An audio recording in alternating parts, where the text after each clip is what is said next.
Welcome to the Association post-game show. The Boston Celtics just took a 3-1 series lead over the Philadelphia 76ers in round one of the Eastern Conference playoffs. I'm your host, Alexis Morgan, here with veteran and OG writer Zach Harper. Zach, how are you doing on this wonderful Sunday afternoon and night if you're over here like me on the East Coast?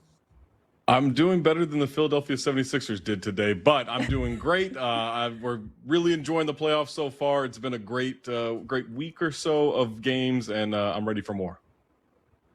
Let's talk about this game four where the Celtics beat the 76ers 128-96. Let's take a look at some highlights right now. Zach, what did you see in this game? I mean, Payton Pritchard coming off the bench with 32 points.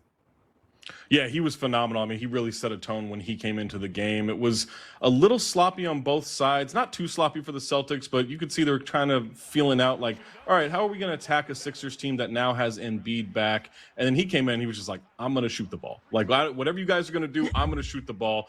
And then they all followed suit. They, 24 three-pointers by the Celtics in this game. I mean, just a monster effort from them on the three-point line. They did a great job of keeping the Sixers away from the rim. Only 32 points in the paint for the Sixers. They destroyed the Sixers on the boards with a bunch of offensive rebounds. I think they were plus 21 rebounding the ball in general. And so just a complete total effort from them. Payton Pritchard coming off and scoring 32 points. There is no real way to prepare for that. Yes, he's done this plenty of times before. He was the reigning Sixth Man of the Year until Keldon Johnson was named Sixth Man of the Year for this season. So we know Payton Pritchard has this in him. We know he's going to hit the heaves at the end of quarters. He's the best in the league at that. But still, I don't think you expect 32 if you're the Sixers. Right. And taking a look at the 76ers, you talked about Joel Embiid, 26 points, 10 rebounds. He's back after 2 weeks with that appendectomy surgery. What did you see from him tonight? I mean, he looked pretty good. For a guy who hasn't played basketball in a couple of weeks, who really hasn't had a lot of time to ramp up to get into playoff form, right? This is not just getting back into a basketball game. You're getting into the playoff form. His numbers are great. 26 points, 10 rebounds, 6 assists. You would take that in a vacuum. But I thought for the team, Joel looked great. For the team, they just seemed tentative. It looked a lot like trying to figure out, all right, how do we fit around this guy? Whereas, throughout the season, the Sixers had success because they had transferred ownership of this team on the court to Tyrese Maxey. It had been him, VJ Edgecombe, a lot of the perimeter players. And at that point, it was like, all right, Joel, you kind of fit in wherever you're going to fit in. We will use that, but we're not building this around you. Tonight, it felt like they were kind of trying to build this back around Joel to get him acclimated, and they got left in the dust in the process. When we're looking at game two, I was surprised that Philadelphia stole one, right? Like, how can they take that energy from that game two, knowing that they're down 3-1? Everybody in the NBA knows the statistics of when a team is down 3-1, how they fare out in that series. So how can they kind of channel that same energy from game two and bring it into this game five? I mean, I think there are two key components that did not happen today that definitely happened in game two. First is the three-point line. You cannot get destroyed at the three-point line that way and not try to get them back, with heavy three-pointers that are going on your own. In game two, they hit 19 threes. Now, granted, they'd only hit 4 in game one, so they've been on a bit of a roller coaster with the three-point shooting. But to stay with Boston, you have to hit about 17 to 22 threes in a game just to have that pressure on them, hopefully take away what they're doing at the three-point line. And then if you are going to, get into a bit of a rebounding battle, it can't be this one-sided. I mean, you bring Joel Embiid into the mix. Granted, Andre Drummond got hurt in this game, but he's a great rebounder. They've got good rebounding at the guard positions. Like, they have good rebounders all around. I don't know if this was an effort thing. I don't know if this was just a lucky bounce for Boston. To me, it kind of felt like an effort thing. Boston was just way more active on the boards. If you can control those two aspects of game five in Boston, you can take some of that energy out of the building. Although, as we heard tonight throughout this broadcast, a lot of Celtics fans in Philadelphia at that game. So I don't know if you're going to get a home court advantage coming back to Philly in game 6, but you at least got to take that energy out of the Celtics arena. One person who's probably happy about that, Celtics head coach Joe Mazzulla. So let's hear from him right now. Joined by CBS Sports NBA analyst John Gonzalez in an absolute deconstruction of the Sixers by the Celtics in Game 4. They managed to pick them even with Joel Embiid returning, and I want to talk more about Embiid returning in just a minute. But while Jayson Tatum and Jaylen Brown, let's be honest, they were both productive. They didn't even have to carry the offense in this one. I want to know what stood out to you most just in this dominating win we did see on the road for the C's. Yeah, this is the version of the Celtics that we expected to see for much of the series. The Sixers stole a game in Game 2 on the road in Boston, and, credit to them. But the Celtics are just so much better, and we saw it tonight. You mentioned the Jays didn't even have to carry them because Payton Pritchard went absolutely wild. He goes for 32 points, almost set a Celtics franchise record for most points coming off the bench in a playoff game, just 2 off of what Kevin McHale did back in the day. But he was also 6 of 12 from deep.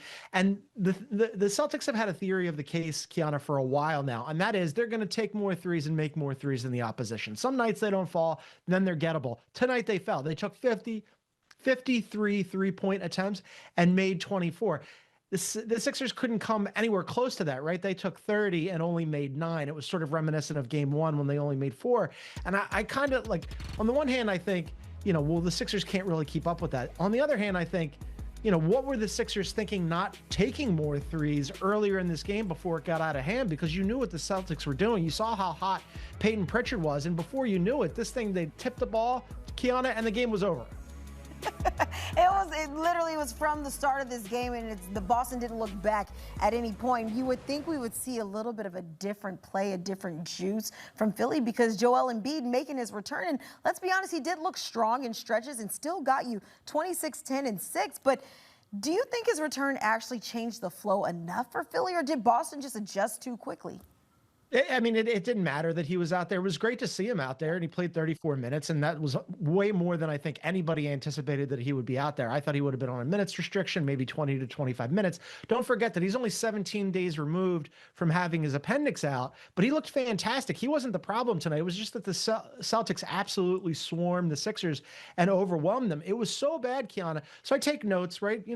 I'm a professional analyst here, so I take little notes on the game, and I'm looking at my notes here for the Sixers, and it says disastrous first quarter. And then there aren't any more notes because there was nothing else to note about the Sixers except for that Joel Embiid returned and then they got swarmed and swamped. And this is almost over. There's only 4 more quarters left of Sixers basketball. The Celtics are going to wrap this thing up in Game 5. Okay, well, I do want to talk a little bit more about Game 5 because, listen, nothing is guaranteed. Anything can happen. Their backs are against the wall. But if you are Philly, what is the one thing that gives you belief that this series can still get back to Game 6? To get back to Game 6. I mean, this has happened in the past with the Sixers where, they'll steal another game and then they'll just prolong their humiliation against the Celtics. I am actually surprised, as you and I have discussed here on this program, that they even got Game 2 and stole one in the series. I thought it was going to be a sweep, but the Sixers aren't, and certainly Sixers fans aren't deluded into thinking that they could actually win this series. As everybody knows, the Sixers and the Celtics have played the most playoff series of any 2 teams in NBA history against each other, right? And the Celtics always come out on top. They have come out on top in every single postseason series against the Sixers since 1982. It's 2026. I would be shocked if the Sixers steal another game in Boston and force Game 6 because, again, the Celtics are just that much better than them. I anticipate that the Celtics will win that game. I think it's a 1-2-3 Cancun situation for the Sixers, and everybody will say the Celtics are moving on. An ever so kind gentleman's sweep that John is anticipating happening with this series, but nonetheless, it's tough when you have Tatum, you have Brown, and you have Pritchard combining for 82 points, I believe, of their 128. It's going to be a hard trio and just roster because of their depth as well, but a hard roster to stop. But Sixers are going to try to do it as Game 5. That's set for Tuesday, and I know you and I will be talking about it.